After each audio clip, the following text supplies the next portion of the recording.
G'day, Jason the Middle-Aged Gear Junkie here. Today I'm going to attempt to sound like one of my guitar heroes from the late 90s, Mike Einziger, and I'm going to do it using just 3 pedals. This is going to be difficult because Mike has an enormous pedal board and he's changed his guitars and amps a lot over the years. So because of that, I'm going to focus my examples today on their first 3 major release albums, which were Science, Make Yourself, and Morning View. This was the period that I was most into them, and for the next album after that, A Crow Left of the Murder, Mike changed his guitars and amps a lot and came up with a very, very different sound.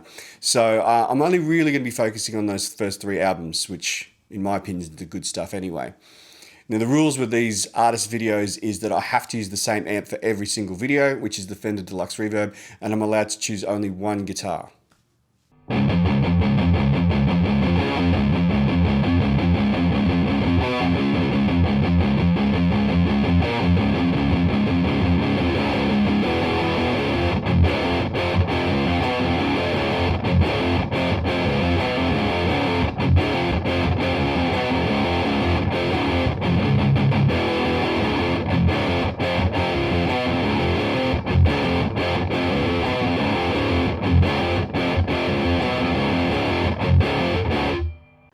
At this period in his career, Mike was mainly using Mesa amplifiers. He was using the Mesa Reverb for Morning View and Make Yourself, and before that he was also using the Mesa Solo Head. Now I have a Mesa Boogie Solo Head and it gets great Mike Einziger tones, but I can't use it in accordance with the rules of these videos. So I have to find a pedal that can get those Mesa dual rectifier type tones. And so I'm using the Mesa Throttle Box. Now with the throttle box, it has a tone control and a mid-cut control. Now with the mid-cut, because Science was the heaviest album and had a little bit more scooped sound, I've dialed in more mid-cut for the Science tones. I've wound it back slightly for the Make Yourself tones, and I've wound it back even more for the Morning View tones because that had a fair bit more mid-crunch than the other 2.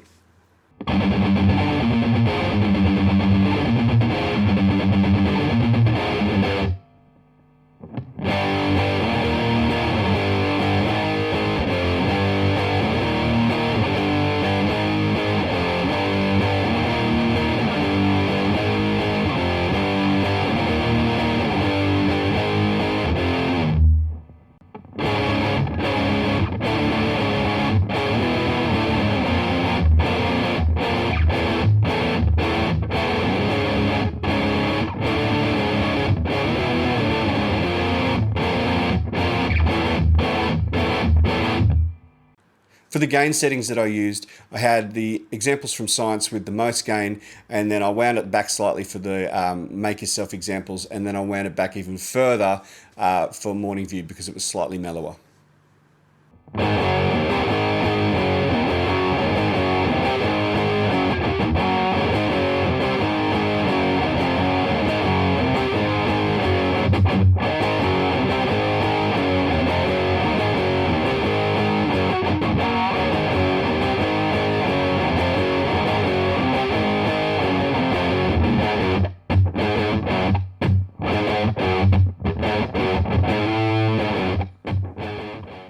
My choice of guitar for this video was quite difficult because for the Science album he was using solid body PRS guitars.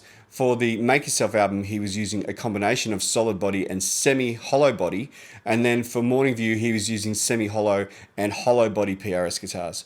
So the only semi-hollow guitar I have is my Sheraton, which I bought late last year, and because of its solid center block, it gets a lot of growl on the bridge pickup. So for Science and the Make Yourself examples, I'm using the bridge pickup, and for the Morning View album, he started to use the bridge humbucker a lot. So for those examples, I'm using the bridge humbucker.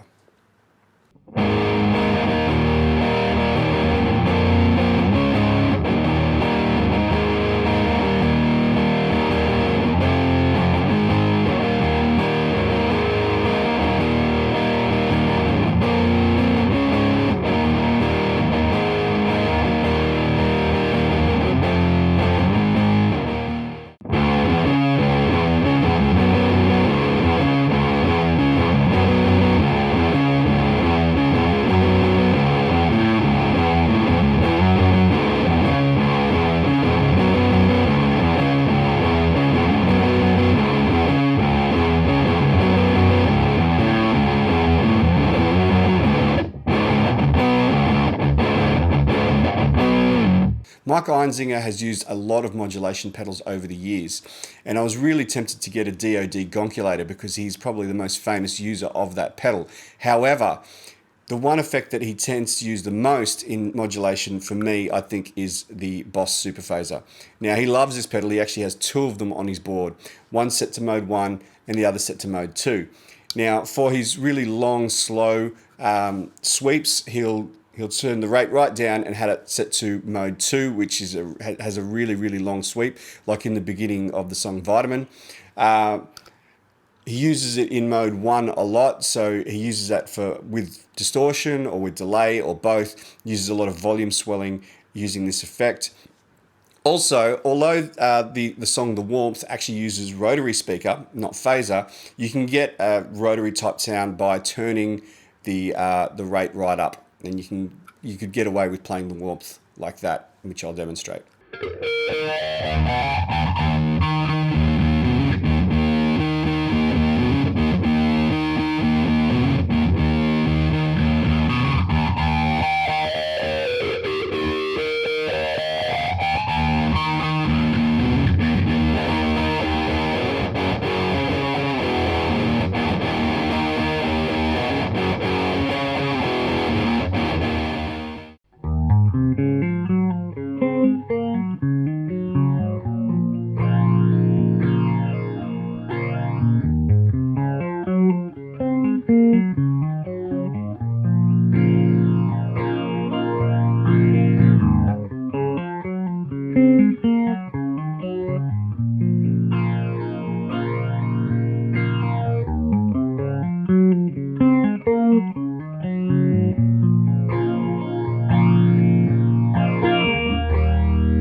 The other effect that I think is synonymous with Mike's playing at this time is delay. Now, he currently uses tape, analog, and digital delays in his rig, but at this time he was mainly using digital, so I'm going to be using the JHS 3 Series digital delay, which is just a stock standard digital delay that will cover all the ground that I need. He uses it a lot with the phaser and uses it to create these really spacey type swells with those two effects together, like at the start of Pardon Me or Nice to Know You.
This is actually my second attempt at making this video.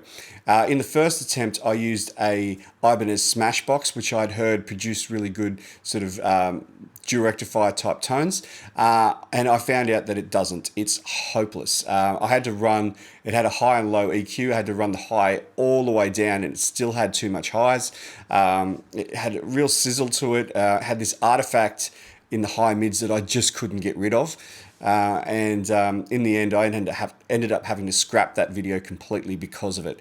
So this is my second attempt, and I think using the Mesa Throttle Box gives me a more accurate tone to Mike's tone at this time.